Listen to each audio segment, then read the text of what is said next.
Hey you guys, welcome back. This episode is brought to you with a lot of coffee in my cool new mug from Cooled Collective. I'm not sure if you can see that properly, but it basically says unicorns are real and it has a couple of air-cooled Porsches on. Cheers.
This week has been pretty long. I've been traveling all over the country for work and I got home late last night. There's nothing worse than getting home late on a Friday night. You kind of feel like you've had a little bit of your weekend stolen. But I've got the house to myself for a couple of hours, and so that means it's content creation time. And, you know, coffee time.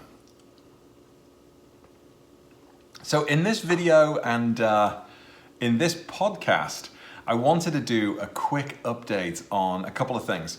I am 1 week away from having the house to myself, where it's going to be the week of auto amateur content creation. I'm really excited. My wife Ruthie and 2 boys are going to visit their parents, grandparents, my in-laws that spend a couple of months every year in Phoenix. They leave on Saturday and they come back the following Saturday. So I've taken the entire week off work, and all I'm going to be doing is recording podcasts, making videos, blogging. I'm super excited. It's going to be absolutely cool. Now, one thing that has been a little bit of a hamstring for me in the past couple of weeks has been my drone. My poor old DJI Phantom drone, the Phantom 4. I crashed it. And I've been trying to fix it, but unfortunately, it just, you know, it's just not good. It's just not going to work.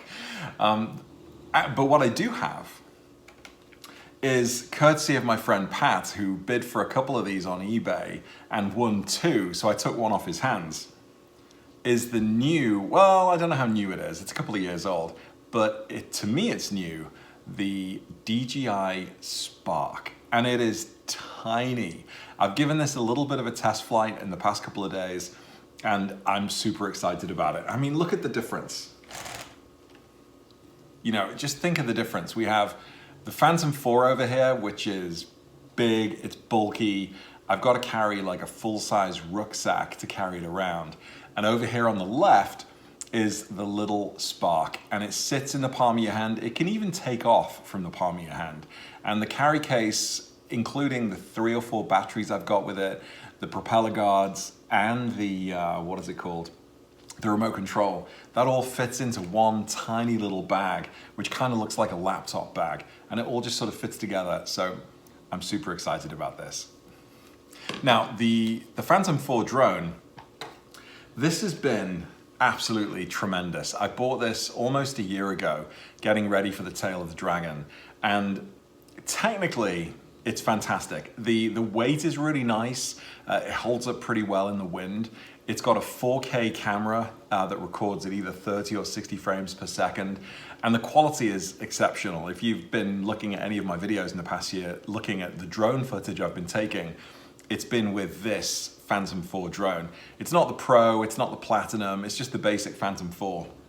And I think it runs, at least when it was in production and it was brand new, it runs for about $1,000, I think it is, maybe $1,000, $1,100. And it comes with 1 or 2 batteries and the remote controller. Pretty expensive piece of equipment. I bought it secondhand on eBay for about $500 or $600 a year ago, and it's been fantastic. And now I've crashed this about 4 times.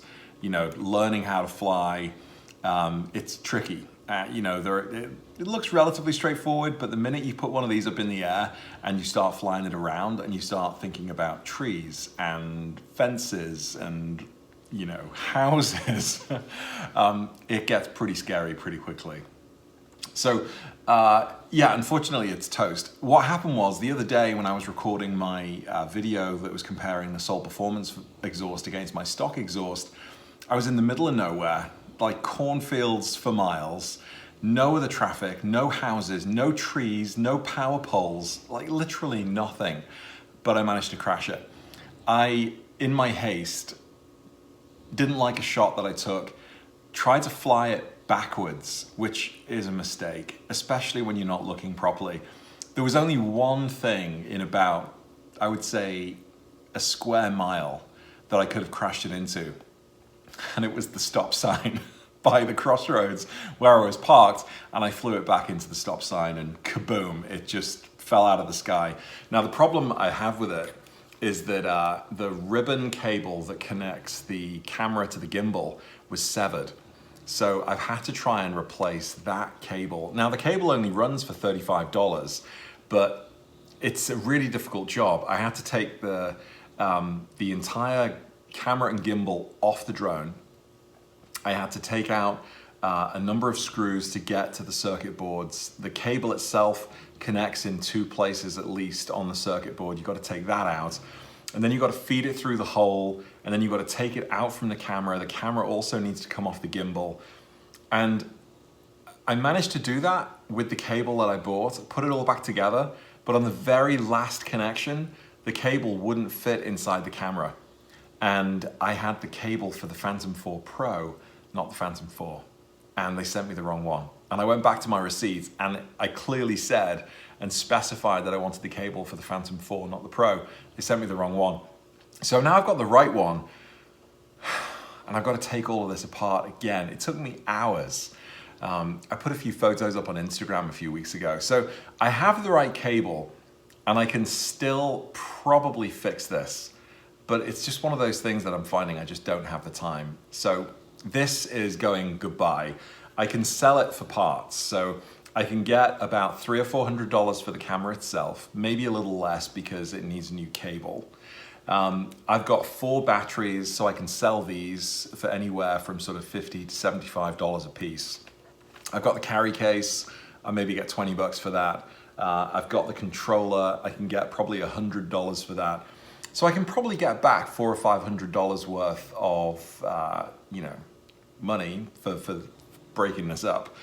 Which is now going to pay for my lovely little Spark. So far, the Spark has been very cool. You know, this cost 350 bucks, and that got me the drone, the controller, 4 batteries, propeller guards, and a case. Oh, and the charger, and then a cable to connect the remote control to your cell phone. Really, really phenomenal deal. You get 15 minutes worth of flight time from each battery, and I have 4 batteries, so I get around an hour's worth of flight time, which is more than enough to make my auto amateur videos. I usually go through 2 batteries. It usually takes me 20-25 minutes to get the shots that I need.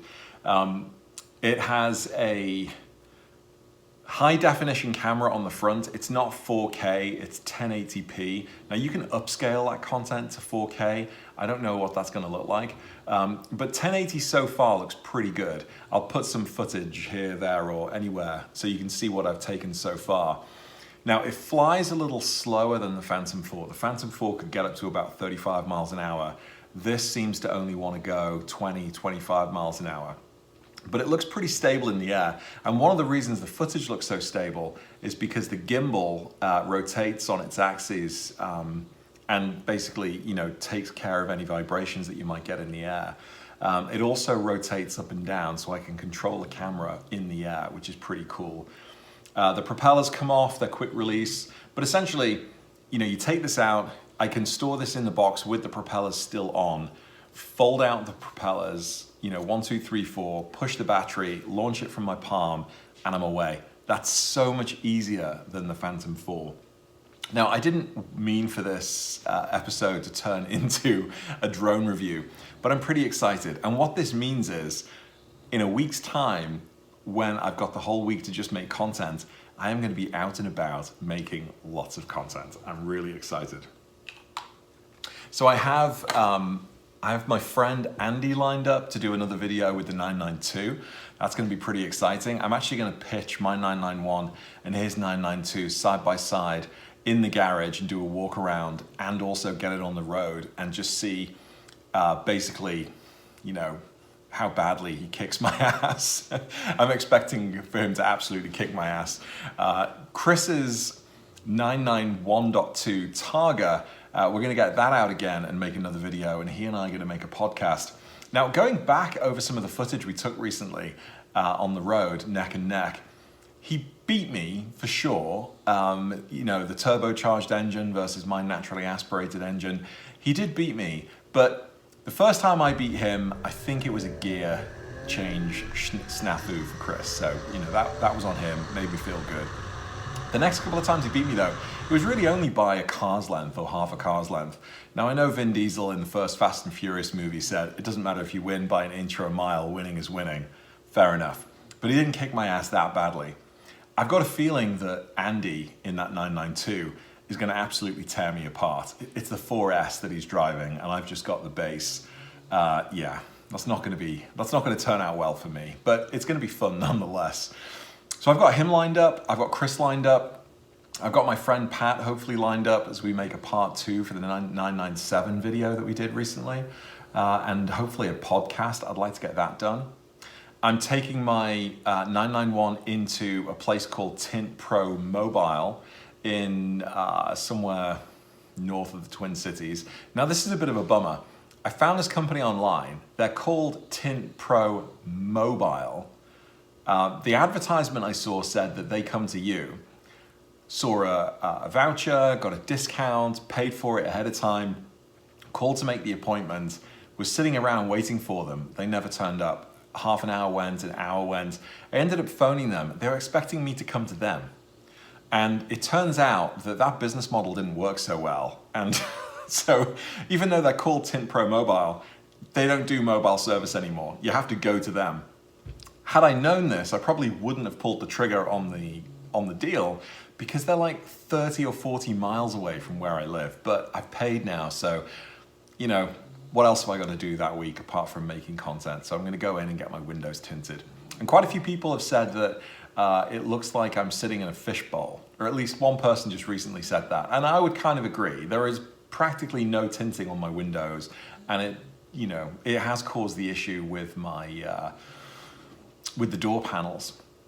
Another video I'll be making is about the door panels themselves. I've had them fixed. I don't think I've talked about this so far, but this was one issue I didn't see when I bought the car, and it wasn't until I got it home that I found it. The door panels along the edges of both windows were starting to peel and come away, and it looked cheap and nasty and awful. And apparently this is a big issue with 991s and Caymans and Boxsters of the similar kind of time period from 2012-13 to about 15 or 16. They fixed it in the second gen 991. So I'm gonna get that finished. What else am I gonna do? There's definitely another couple of ideas I had. I might go and do a road trip north to Lake Superior. I want to get a drone shot of my car parked by Split Rock Lighthouse. It's an absolutely beautiful part of the country, and at this time of year, it might look pretty bleak, but it might also look pretty epic, so I'm going to try and do that as well. What to do with the whole week off? I'm so excited. Anyway, I'm going to finish drinking my coffee. Let me know what you think about the video footage between the Spark and the Phantom 4. I know it's pretty difficult to compare when you're looking at something on a mobile phone or what have you, but I'd be interested to know if you think there's any major quality differences. That's the one thing I'm worried about. So take a look and let me know. Anyway, the weekend is not yet over. This afternoon, I'm planning to record another podcast, and then tomorrow, I've got a couple of videos in the work. So watch this space, more content coming soon. As ever, thanks so much for all your support and your comments. Keep them coming. I'll catch you in the next video or podcast or somewhere online. Take care. Bye.